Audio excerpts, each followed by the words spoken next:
عرض کیا ہے کہ سر بھی خم آنکھ بھی نم ہو تو غزل ہوتی ہے، سر بھی خم آنکھ بھی نم ہو تو غزل ہوتی ہے، یوں وہ مائل بکرم ہو تو غزل ہوتی ہے۔ سر بھی خم آنکھ بھی نم ہو تو غزل ہوتی ہے، یوں وہ مائل بکرم ہو تو غزل ہوتی ہے۔ اور شعر دیکھیں حضرات کی آس احساس طلب کیف اثر جوش امنگ، آس احساس طلب کیف اثر جوش امنگ، ایک سے ایک بہم ہو تو غزل ہوتی ہے، ایک سے ایک بہم ہو، آس احساس طلب کیف اثر جوش امنگ، ایک سے ایک بہم ہو تو غزل ہوتی ہے۔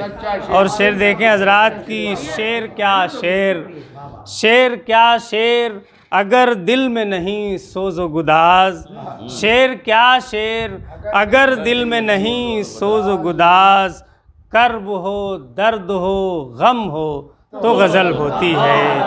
شعر کیا شعر اگر دل میں نہیں سوز و گداز، کرب ہو درد ہو غم ہو تو غزل ہوتی ہے۔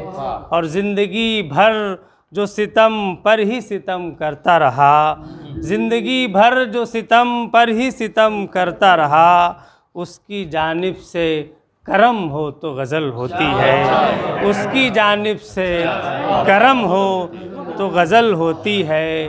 اور شعر دیکھیں کہ قوت جوہر اخلاص ضروری ہے بہت، قوت جوہر اخلاص ضروری ہے بہت، عشق میں حسن بھی ضم ہو تو غزل ہوتی ہے، عشق میں حسن بھی ضم ہو تو غزل ہوتی ہے۔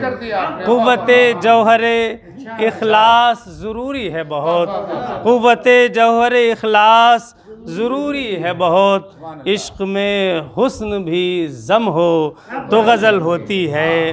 اور یہ شعر دیکھیں بطور خاص کہ بزم کیا وسعت کونین پہ چھا جائے گی، بزم کیا وسعت کونین پہ چھا جائے گی، عشق سردار امم ہو تو غزل ہوتی ہے، عشق سردار امم ہو، بزم کیا وسعت کونین پہ چھا جائے گی، عشق سردار امم ہو تو غزل ہوتی ہے۔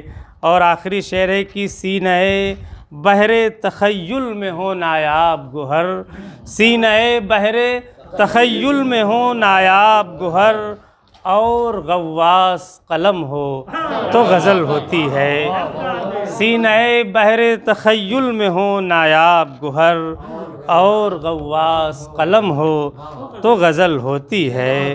مقطع ملاحظہ فرمائیں، بزم کیا وسعت کونین پہ چھا جائے گی، عشق سردار امم ہو تو غزل ہوتی ہے۔ اچھا، آس احساس طلب کیف اثر جوش امنگ، آس احساس طلب کیف اثر جوش امنگ، ایک سے ایک بہم ہو تو غزل ہوتی ہے۔ اور مقطع ملاحظہ فرمائیں کہ صرف الفاظ سے کچھ بھی نہیں ہوتا تائب، صرف الفاظ سے کچھ بھی نہیں ہوتا تائب، فکر و جذبات میں دم ہو تو غزل ہوتی ہے، صرف الفاظ سے کچھ بھی نہیں ہوتا تائب، فکر و جذبات میں دم ہو تو غزل ہوتی ہے۔ اور قوت جوہر اخلاص ضروری ہے بہت، عشق میں حسن بھی ضم ہو تو غزل ہوتی ہے۔